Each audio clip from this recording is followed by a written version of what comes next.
اور جب میں نے حالیہ واقعہ جب دیکھا تو پھر رسول اللہ صلی اللہ علیہ وسلم کا یہ فرمان قیامت تک آنے والے وہ تمام بے حیا افراد کے لیے بہترین اور رد کرتا ہوا نظر آتا ہے۔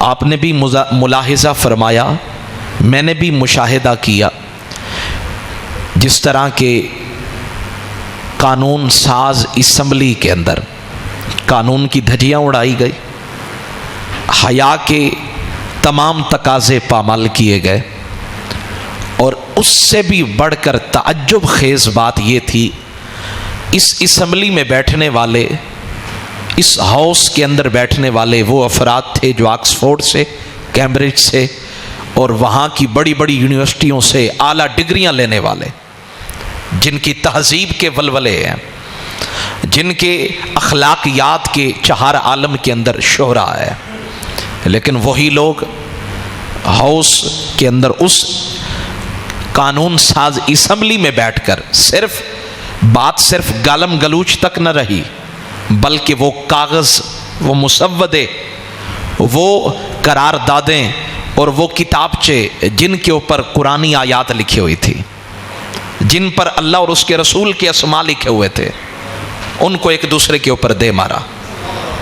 آپ نے بار بار، اور ایک دو مرتبہ کی بات نہیں، بار بار، اور پھر کتنے خرافات اپنے منہ سے نکالے، کتنی گالم گلوچ کی، کتنے برے جملے بولے۔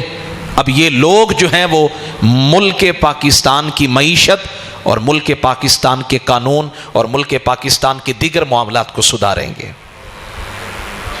قصور کن کا ہے؟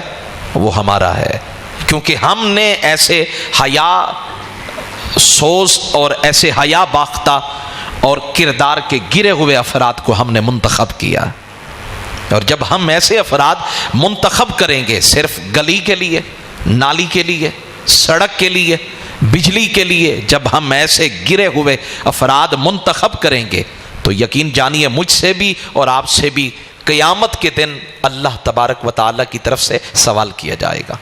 اور جب میں نے یہ انداز اور یہ مناظر دیکھے تو مجھے رسول اللہ صلی اللہ علیہ وسلم کا یہ فرمان جو ہے وہ بڑا خوبصورت نظر آیا۔ میرے آقا فرماتے ہیں اذا لم تستحی فاصنع ما شئت، جب حیا نہ رہے نا پھر جو چاہے کرو، تمہاری مرضی ہے۔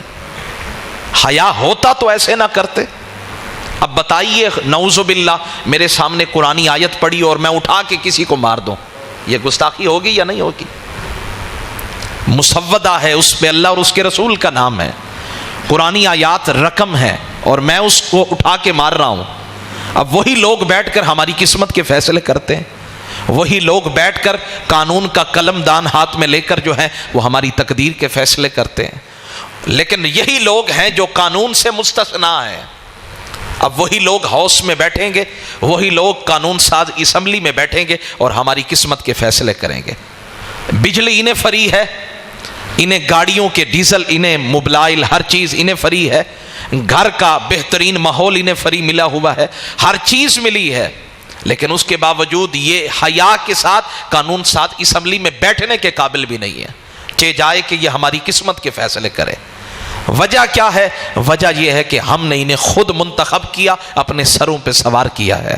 اب اللہ کی بارگاہ میں دعا کرتے یا اللہ پہلے تو انہیں ہدایت عطا فرما، یا پھر اگر یہ ہدایت کے قابل نہیں تو پھر عوام کو اپنا نمائندہ منتخب کرنے کی شعور اور آگہی عطا فرما، تاکہ یہ اسے منتخب کریں جو وہاں بیٹھ کر، جس کو بیٹھنے کا طریقہ بھی آتا ہو اور رسول اللہ کی شریعت کو سمجھتا بھی ہو، اور وہاں بیٹھ کر قوم کے حق میں صدائے حق بھی بلند کر سکے۔ اور ایسے چوروں سے، ایسے ظالموں سے اور ایسے ڈاکوں سے یا اللہ ہمیں نجات عطا فرما۔ آپ سب اگر آپ اس بات میں متفق ہیں تو آمین بھی کہتے ہیں۔ ایسے چوروں سے جو کتابیں ایک دوسرے کے اوپر دے ماریں، جو ایک دوسرے کی بات سننے کے لیے تیار نہ ہو۔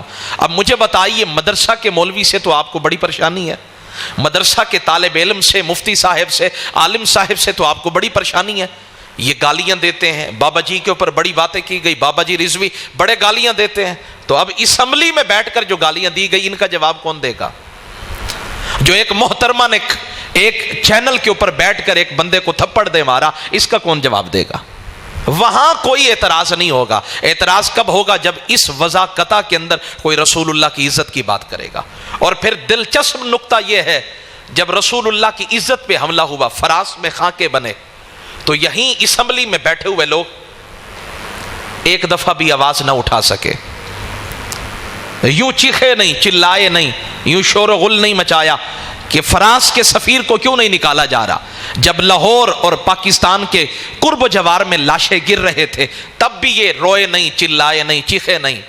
لیکن جب اپنی عزت کی بات آئی، جب اپنی عزت کی، اپنے نفس کی بات آئی، تو پھر ایک دوسرے کے اوپر گالیاں بھی دے رہے ہیں، ایک دوسرے کو تھپڑ بھی مار رہے ہیں، گالیاں بھی دے رہے ہیں، اور کتابیں اٹھا اٹھا کے ایک دوسرے کو مار رہے ہیں. تو پتہ یہ لگا یہ ہمارے لیے وہاں نہیں گئے، یہ اپنی ذات کے لیے گئے ہیں، یہ اپنے خاندان کو بڑا کرنے کے لیے گئے ہیں.